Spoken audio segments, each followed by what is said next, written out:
If you came to this review to hear me shit on this movie that everybody hates and has a 16% Rotten Tomatoes, you are out of luck. I like this sequel. Blow me. Let's talk about it. I got my gutter garb shirt, so as Lana would say, it's showtime, motherfuckers.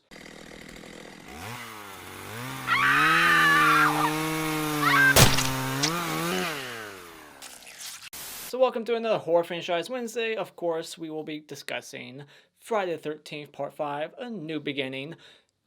This one is, like I said in my open, hated by a lot of people, but I adore it. I have so much fun with this one, and I can't wait to get into it. But before we go into my pros and cons, let's go into the movie itself. Let's talk about the behind the scenes and who directed this and blah, blah, blah. So, this came out in 1985. Part 4 made a killing with all the killings in that film that are awesome.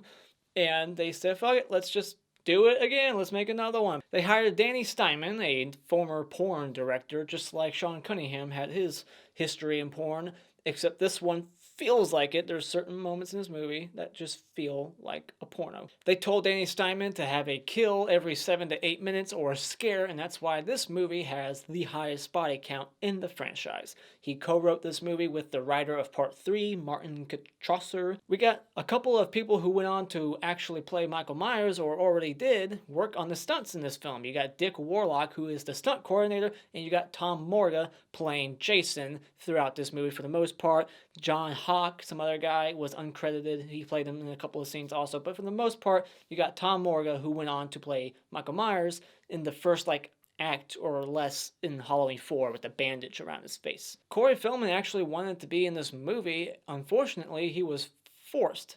Corey Feldman says he was forced to do Goonies, and if he had a choice, he would have done this. And it's a shame that he had to do the Goonies, because I would have loved to have him back, because I'm not crazy about this actor, or just this version of Tommy Jarvis. I would be curious to see what they would have done with Corey Feldman. The working title for this movie was Repetition, which is named after a David Bowie album, just like Crystal Japan for Part 3, except this title actually fits, because this movie is very repetitious. Now, I opened up with the "It's Showtime" joke, and apparently that was an ad-libbed moment from that actress. She got the idea from another movie. And Ethel, one of my favorite characters in this movie, she's wearing a wig, and it's obvious, but it's a wig that she wore in a previous movie that she was in. And Violet was supposed to be stabbed in the vagina, the woman who dances to that song that everybody loves. She was supposed to get stabbed, down the vagina. She was, doing gymnastics or something, but they didn't do it because they knew it wasn't going to get an R rating. And you can actually see still images of that death online. If you look hard enough, you can find it. This is the first movie of the franchise to get heavily cut by the MPAA. 2 got cut for sure, but this one just feels the most cut because it's so choppy with the death scenes. It just cuts from all kinds of different angles and zooms in on people's eyes instead of showing you anything that's happening to the body.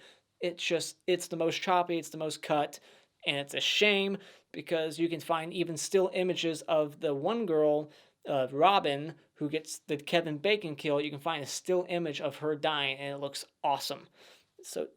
And they basically fought for more nudity. This one has the most nudity in the franchise, so basically they were just asking for more nudity screen time in exchange for getting rid of gore, which is a shame, especially during the belt kill scene.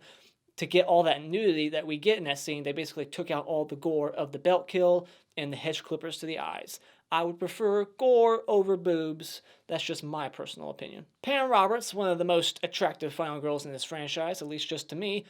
She's the only final girl whose boobs we get to see. We don't get to see the tits of anybody else, just her. She has a white shirt and it gets wet in the third act. If you look closely, you can see her nips. Yes, I know, I'm a pervert. And apparently she wasn't getting along with Danny Steinmann behind the scenes. But Danny Steinmann, if you listen to his commentary track, he's dead now, rest in peace. He sounded like a fun guy. It's a blast, his commentary track. If you haven't listened to it, listen to it. He's very funny. Debi Voorhees, the actress who plays Tina, who has the big assets, she got hired mainly because her name, not only because of her big assets, but because her last name is Voorhees, so it just felt right hiring her, as she replaced somebody who actually stars in Part 6 who wouldn't show her boobs in this one, so she went into part 6, which is the only Friday movie with no nudity. Here's how fucked up the MPAA was during this film. There's a death scene involving a decapitated head, and they wanted to show it like bounce and roll towards the camera, but the MPAA said that head can only bounce once. Explain how that makes sense at all. Now, according to John Shepard on the commentary track, I heard that he actually had a part in writing the ending. They hid the ending in the script away from a lot of the actors, but he actually supposedly wrote a part of the ending. I'm not sure what part exactly, if he wrote, the first dream sequence or the last one, I don't know, but he had a role in writing the one of the ending scenes. That's what I heard. So that was interesting to hear. And one thing I caught on this viewing is there's the name Fadden on the outhouse wall when it says "Do not write on walls," haha. But you can see the name Fadden written in the outhouse that Demon is in, and Fadden is Vic's last name in this movie. Vic, the guy who kills Joey. So it's almost like that's an Easter egg for someone who actually knows what Vic's last name is, to be like, oh, maybe it is Vic who's killing people, because this is a mystery whodunit, once again, just like part 1, but not a good one. Alright, quick plot synopsis, and then we'll go into the pros and cons.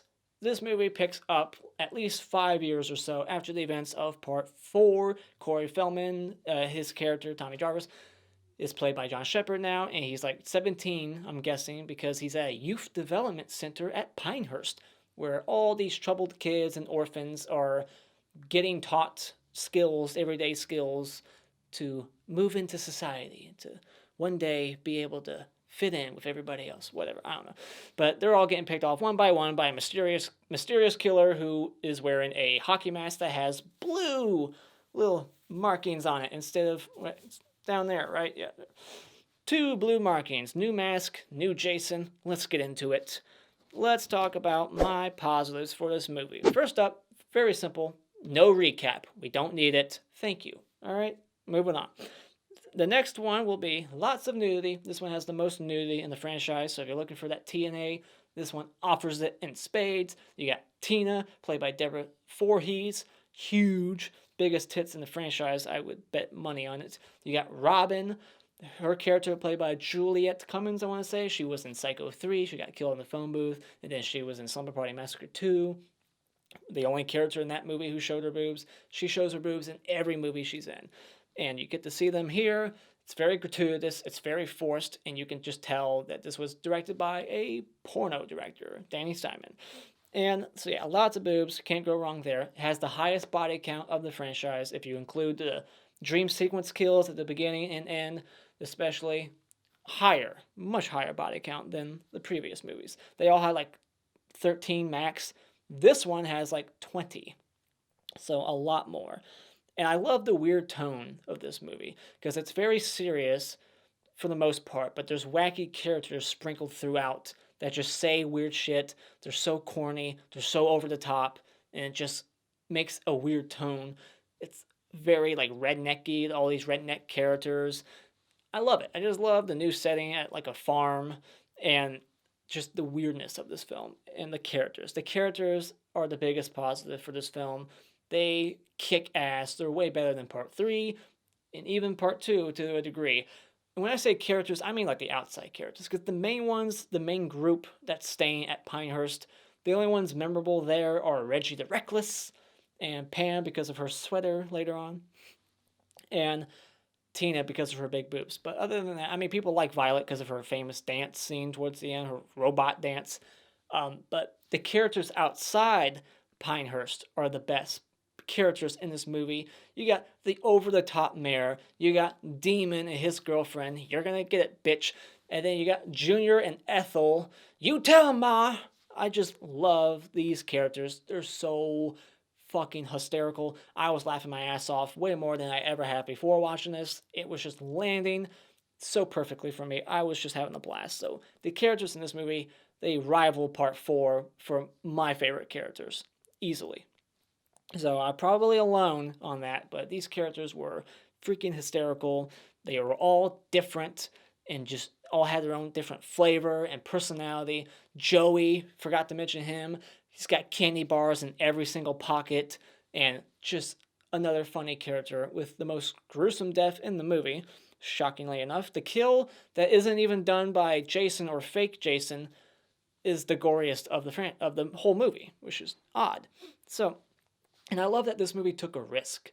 They were like, all right, Jason's dead. What are we going to do? Well, let's do another whodunit mystery, except this time we'll actually show who the killer before it's revealed, so you actually have a chance at finding out who it is. They give you a few red herrings. You got Tommy, because he's mentally disturbed still, and I like that continuation of that character. It makes sense that that's the way he would be, given everything that he went through. It makes sense that he would be that shy, that I don't want to say shy, but he seems shy because he doesn't speak very much at all. But it's just because of what he went through. He's quiet. He doesn't trust people. He's distant. Makes sense. Does it make his character fun and interesting? No, but it makes sense that that's the way he is. But they give you other red herrings like Vic. I mean, he kills Joey, and then we never see him again. Maybe he escaped. And then you got the obvious one, the fucking paramedic, Roy Burns, who's staring at the camera, pissed off. So obvious. And that was a dumb decision by Danny Steinmann to focus on his character for that long. Those shots needed to be cut out. Seriously. I think you got maybe one or two other red herrings. I'm forgetting right now, but yeah, you got a few different picks, and it makes for an interesting little whodunit. You're like, is it this guy? Is it that guy? But I feel like most people will be like, I think it's this ambulance driver. They keep showing him. Come on, Roy. Get your hands dirty. Now going into the negatives, I have a lot. Despite how much I love this movie, there's things that I find kind of dumb or just not done that well. So let's get into it. First up, I think this one has the weakest opening. A lot of the other openings were fun or, iconic or good. Great kills in the open. This one, you get a dream sequence as the opening. And I don't like dream sequences, so yeah, it's my least favorite opening of the Friday franchise so far. And the Tommy portrayal by John Shepard, I'm not saying he's a bad actor. I think he's good. He plays crazy good. But I don't like having him this way. The fact that he doesn't have any dialogue basically at all. He says maybe 2 sentences most in this movie. Less than 15 words. Just very short little, okay, I'll go. It's like he barely talks, and it just makes his character not interesting. It's like, all right, whatever. I don't like that they don't even mention Trish at all. It doesn't make sense that she wouldn't at least be writing letters or calling Tommy to check up on him. Like, he has a picture of her, so he still cares about her, and that picture looks impossible. When did they take that? But I don't like that there's no Trish. It reminds me of Child's Play 2 when they're like, oh, Mrs. Barkley's at an insane asylum, so she's not in the movie. We can't hear her voice. We can't see her. She can't be involved in the movie. It's just like, why? Why not? It's just a bummer. I wish they would have brought back Trish somehow. And the MPAA is a huge negative for this movie. Every kill is cut away. You see the setup, and the way every death is shot, it's so poor. There's no style to them at all. It's just very quick images, very quick, insert shots of I'm holding the axe, and then it's down, and then I'm holding the knife, stab. Just very quick, poorly shot death scenes that are just so choppy, and the cutting because of the MPAA makes them seem extra choppy. They're already shot poorly, but then you got the MPAA making them extra choppy. You see no blood almost at all. As soon as blood starts to come out of the wound, it cuts away like Friday the 13th Part 2. And it's just a shame because these are some of the most creative kills, but they're also the most cut so far in the franchise. And I fucking can't stand it. But yeah, you got the great kills too. I mean, great, but you can't see them. I mean, you got the belt kill, hedge clippers to the eyes, the rope flare, great kills. You talk. You dumb.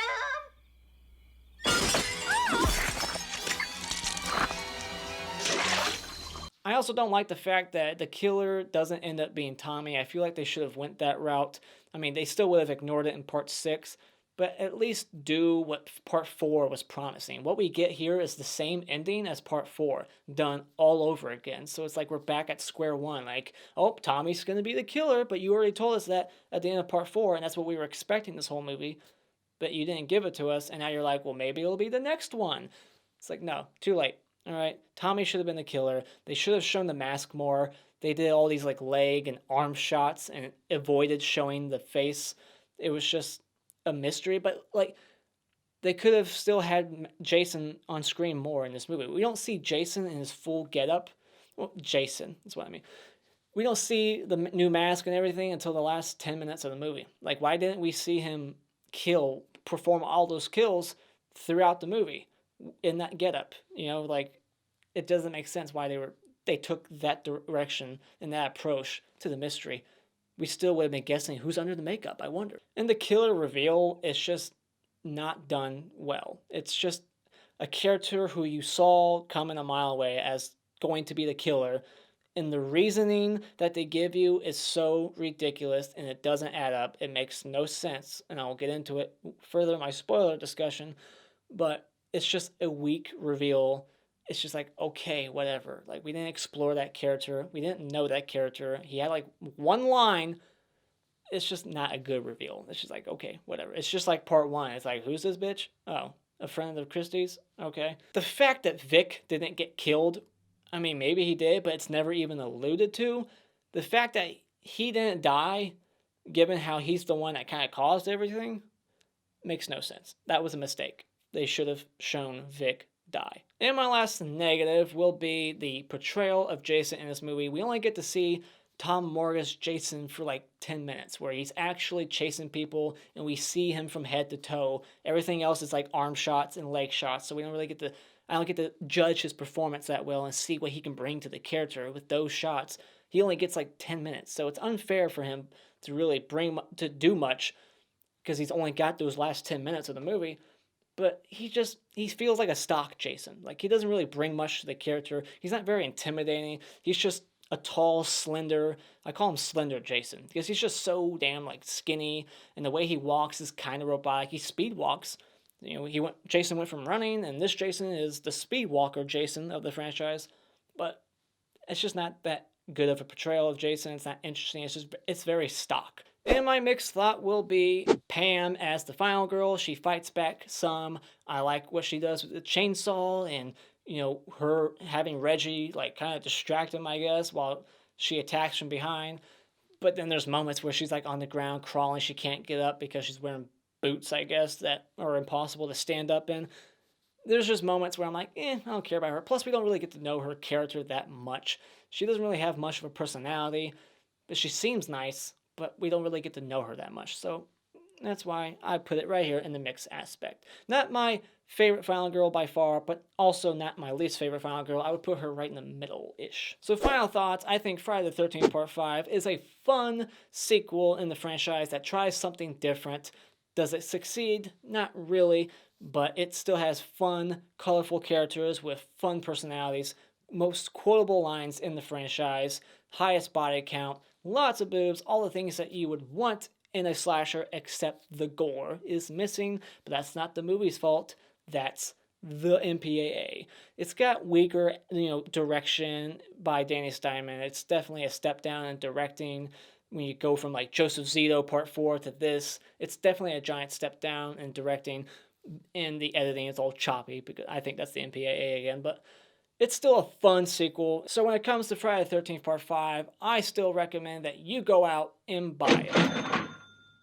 Now let's go into my spoiler discussion, where I nitpick the film and I point out all kinds of stupid stuff and my favorite scenes, and let's get into it. So we open up with the dream sequence. Like I said, kind of a weak opening, and it's obvious that it's a dream sequence because A, that's a shitty tombstone. B, who are these random ass guys digging up Jason, and he's only buried 6 inches below the ground? When they go to dig him up, he's barely below the ground. C, he's buried with his mask, and it's got all kinds of worms coming out of it. It looks pretty awesome. And D, he's buried with his machete and like a freaking screwdriver. That makes no sense. And if you pay attention, there's a shot where Corey Feldman's running towards the camera. It is not Corey Feldman. It's like a 50-year-old woman playing him. So then we go to 1989. It's 5-6 years later on, because they actually say in this movie that he was 12 in Part 4. So if he's underage and he's under 18, he would be 17, because there's no way he's any younger than that. This guy looks old. He looks older than me. So let's say he's 17. So this is 5 years later, so therefore it's 1989. That's the timeline, and I'm sticking to it. So we're at Pinehurst Youth Development Center, where there's no guards, no cameras, no supervision, nothing. People with fire axes and whatnot. People with driving tractors, no licenses, I bet. It's just havoc. It's like the Purge. Anything's legal. Let's just do whatever the fuck we want. Let's give this crazy guy an axe. He won't kill nobody, right? You promise, Vic? I promise. So then we meet Reggie the Reckless. You scared of spiders? You scared of spiders on strings? Going back to what I said about there being like no supervision or guards, Tommy somehow not only snuck all his masks there as if they were essential items, he also snuck in a pocket knife, which comes into play later on. So yeah, bad pat downs given here. I like the guy who drops him off, Billy. He's like, come on, get out. No? You want to stay there? Fine. I don't give a shit. That's how I would be. I'd be like, whatever. You want to stay there? Fuck it. Then we meet Junior and Ethel is just freaking hilarious. I got a bomb on me, I swear. You tell him, Ma. Would you shut the fuck up? They're the best characters in the movie, obviously, to me. Then Joey, I liked how the chocolate bar in his pocket kept disappearing. If you watch it again, there's certain shots where the chocolate bar in his like jacket pocket is there, and then it's not, and then it's there, and then it's not. It's pretty funny. I didn't notice it until this viewing. But he's got like a chocolate bar in this pocket, and like back pocket. He's got one in his hand, his other hand. Like he's got chocolate bars everywhere. Where's he getting these chocolate bars? Again, this place is terrible. They're giving Vic an axe. They're letting him drive tractors. They let Tommy bring a mask and a pocket knife, and then they somehow let this guy eat whatever the fuck he wants. He looks overweight. He should be eating healthier. That cook should be doing a better job. Then we meet Vic, like I said, from Return of the Living Dead. He's dead now. I didn't realize that. He died in like the 90s. So rest in peace, Vic. And fine, just forget it. But I think you're really out of line. And then he just gets axed right in the back over and over and over again. And when they show his body later on, it is mangled. Like, he's got like 30 axe wounds in his back and his arms chopped off. It took that long for the guy who saw it happen. So the guy in the window, let's call him Rob, because I don't know his name. He has like barely any screen time in this movie. The owner, he sees it happen. Like, he sees the first strike. He opens the window. Oh my God. And we see the body later on. There's over 30 marks. So it took that long for him to get from point A to point B to stop Vic. And I'm very curious how he was able to stop Vic. Did Vic give up? Vic seems like one tough son of a bitch. So I would imagine it would have been quite a struggle to get that axe from him. Or did he just give up? Like, he killed Joey, he got out of the system, and he's like, all right, fine, arrest me. I would like to assume that maybe that happened. I don't know. What do you think? And then Roy comes, he sees the body, he recognizes it, even though Joey just said before he died, yeah, I'm an orphan. I don't know my parents. And then when the owner guy, Rob, he's talking to the sheriff, he's like, yeah, there's no immediate family that I know of. He's been tossed from place to place since he was 5 years old. Since he was 5. Really?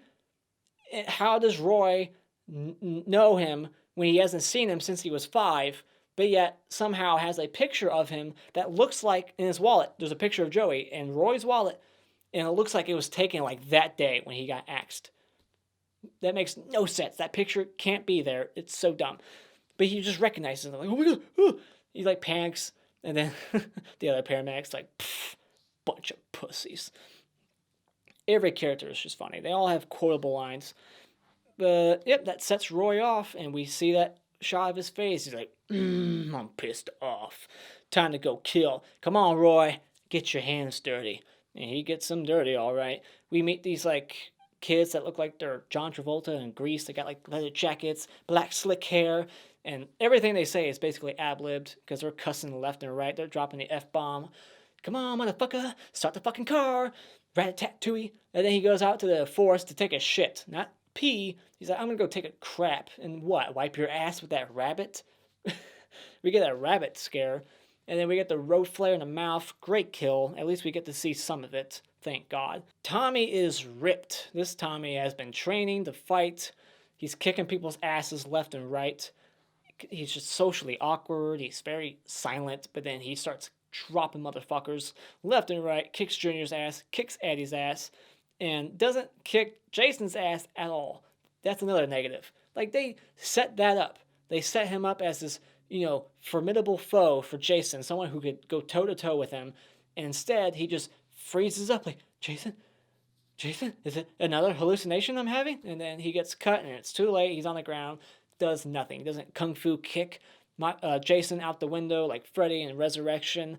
Hey, Jason, happy Friday the 13th. That would have been funny. And that would have been too cheesy. You big dildo. Another great line by Ethel. And then Roy, who ends up being the killer, he seems really happy after his killings after he kills those two kids in the car. When he goes to pick up the body, you talking to me, Sheriff? Oh, I thought you was talking to me. He has like a smile on his face, like, yeah, I'm killing motherfuckers. I'm happy now. This is my life's purpose. I finally figured it out. And then the sheriff, I mean, he's so dumb. Like, really? He thinks Jason's back? Really? That makes no sense. That's just so dumb. It's one of the dumbest things. That's one of the dumbest things in this movie. Why does this sheriff, who's in a completely different county, for all I know, a different state, given how there's a bunch of farms and hillbillies walking around, who knows where this is? Is it New Jersey? I doubt it. But he's like, 3 or 4 people have died within the past couple of days. It can only mean one thing. Jason Voorhees is back. I mean, you haven't seen the motherfucker. Did you see the hockey mask laying around? It makes no sense. People die equals Jason Voorhees. It's so dumb. It just feels so forced into the movie just to like insert the possibility to the people watching. Like, yeah, maybe it is Jason. I hope it is. It's like, why? That's just so dumb. And then you get like the over the top mayor who's like doing all these like the way he acts is so over the top. And apparently Danny Steinmann did not like that guy. He thought he was too over the top. Well, if you thought that, you should have directed him better. I like that he's over the top. He says that Jason was cremated. Obviously not true, given the open of this movie and part 6. So, just interesting. But maybe the mayor was wrong. The sheriff does say, like, well, did you see him cremated? Did you see it? Billy and Lana, 2 great characters once again. Quotable lines from both of them. Lana! Makes me think of Archer every time he yells that. When he yells Lana, I instantly think Archer. If you haven't seen that show, it's fantastic. Check it out. How the hell does he get Lana, though? Like, Lana is way out of his league. She's got great tits. She goes to the bathroom. It's showtime. And then we get a cat scare. And this cat looks like it was thrown. Clearly, it was not a natural jump. Where was that cat jumping? It makes no sense. It's just an inserted scare by the producers who want extra scares in the film, extra tension. I get it. It's a movie. It's the movie business. We got to keep scaring the audience. But it feels so forced. And I like that shot when it like pans back and you actually get to see the axe in her stomach. I'm surprised we were allowed to see it. For all the blood oozing out of her wound. Just the neon green, or what? No, it was pink. The pink light on her, like neon lights. Apparently Tommy doesn't though. Because when Tommy sees the neon trailer park lights, he starts freaking out again, having hallucinations and like flashbacks. And he kicks Junior's ass. You hear me? And then we get the quickest sex scene ever. One of the quickest. They go out, Tina and Eddie go out to fuck. And apparently they shot over like 3 to 5 minutes of footage of them fucking. Like it was basically a porno on set. But instead, it's reduced to them initially, finally, like, kissing. They just got undressed. They start to kiss. It cuts away. We see probably the biggest throwaway character in this franchise who's just randomly inserted as yet another red herring. Maybe it's this guy, Joe Blow, who has no name. He gets stabbed in the stomach. Very lame. Very quick. And then when it cuts away from that death, they're done. Like, pants back up. I'm going to go wash my dick in the creek because using the shower in our cabin back there is just too convenient. I got to go to the creek. It makes no sense. So, yeah, he walks away, and for some reason, even though they're done having sex, she still lays there naked for like a whole minute. And it just lingers and lingers on her. Not complaining. I love it. And then she gets the hedge clippers to the freaking eyeballs. Snap! And then he gets the belt kill, and everybody knows this, but there's the famous goof in this movie where he's twisting the thing like counterclockwise, and then when it cuts back to it, he's twisting it clockwise. Doesn't add up at all. But yeah, very inventive kill, very creative. A belt crushing the guy's skull. Awesome. Then we meet Demon, quite possibly one of the best characters in this movie, next to Ethel. He has so many great lines. What's up, Pam? And just his interaction with Reggie, just a quick, instant bond. It's very good chemistry between them. He's like offering him beer and whatnot, and then gives him like a ring. Just awesome character. He seems nice. And then he goes to the restroom, this metal outhouse. I've never seen a porta potty that's made of like metal. Those goddamn enchiladas. He's on there shitting, and then they start singing, ooh baby, Hey, baby. Hey, baby. iconic song of the franchise. Everybody knows it. And his death is actually the scariest in the movie, if you think about it. If you were in his shoes, opens up the door, sees his girlfriend with her throat slit, and then the pole keeps coming through at different angles. He's like an Iron Maiden, like poles just coming through. Awesome kill. The fact that he like gets his leg first, just a very, very fantastic kill. It's not even gory, but it's the most effective kill in the movie because of the tension that's being built. Because he's just sitting there waiting for the next pole to come through. It goes right through the center of his chest. And yeah, great kill. I like how Ethel spits in his stew. He's running around on his bike in circles, pissing her off. He gets decapitated. Head hits the ground once, because you can't bounce more than once. That's not allowed. X rating. And then she's like, finally, you done out there, fuckwad? She calls him a fuckwad. I just love her insults. You big dildo. You fuckwad. And then she gets the meat cleaver right to the face. And I always thought as a kid that she got decapitated like her son, because I thought that would have been poetic if they both went out the same way. And I thought it would be funnier, too, see, like if her head got decapitated and fell in her stew.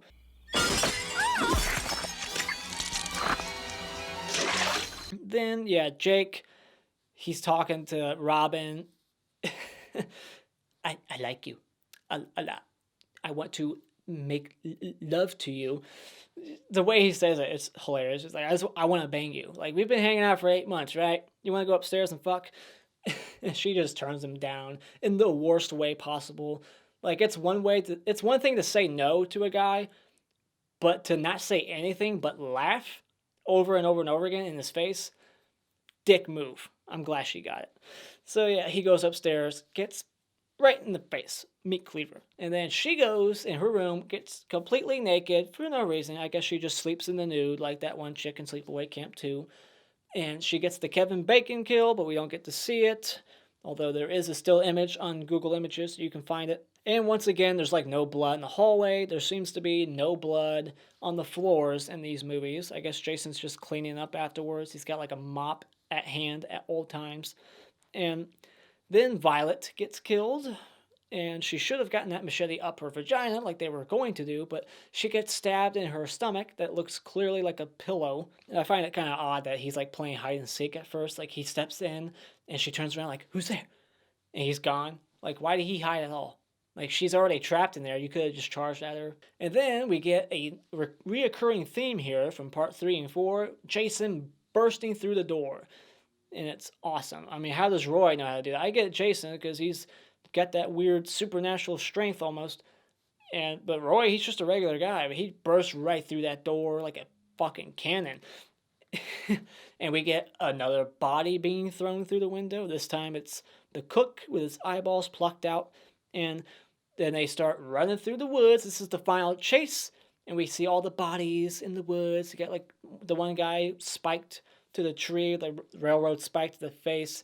Also his throat slit. Another thing I noticed is that her pink sweatshirt keeps disappearing, kind of like Joey's chocolate bar. Like every other like cut of that chase through the forest, she has the sweater on, now she doesn't. She has it on, and now she doesn't. So can Roy teleport? Because I think he does. Like, he bursts through the door, they run through the woods, they're running, he's walking, and then they get to the ambulance, and we find the other ambulance driver dead, and then Roy pops up and his, on the other side.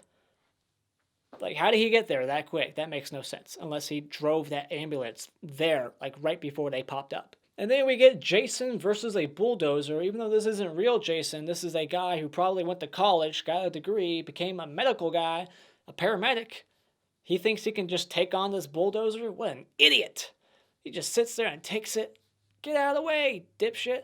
It's so dumb. He just gets hit and he's like, ooh, that actually hurt. And then they go into the barn and we get kind of a similar ending to part 3 where they're in the barn and we get a chainsaw fight, except this chainsaw doesn't actually stop when it hits his shoulder like in part 2. Keeps going. Got a machete versus chainsaw fight. And then Tommy walks in. Oh my gosh, it's Jason. And he doesn't fight back at all. What a mistake. They should have had him fight Tommy versus Jason once again. Ruined opportunity. He gets knocked down like a little bitch and then he stabs him in his leg.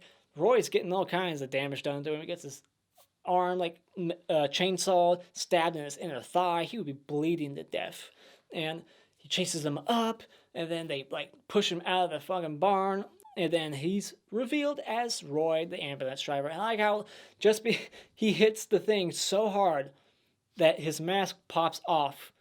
And then his inner mask, the makeup, splits open conveniently. And then we get this psycho exposition at the end where the cop's like, apparently Roy had a son, and this is why, and this and that, and he's got a picture of himself in his wallet because he's egotistical like that. He's a narcissist who loves himself, and he's got a picture of Joey too that looks like it was taken last week, even though he hasn't seen him since he was 5. If he knew Joey was there, why did he never visit at all?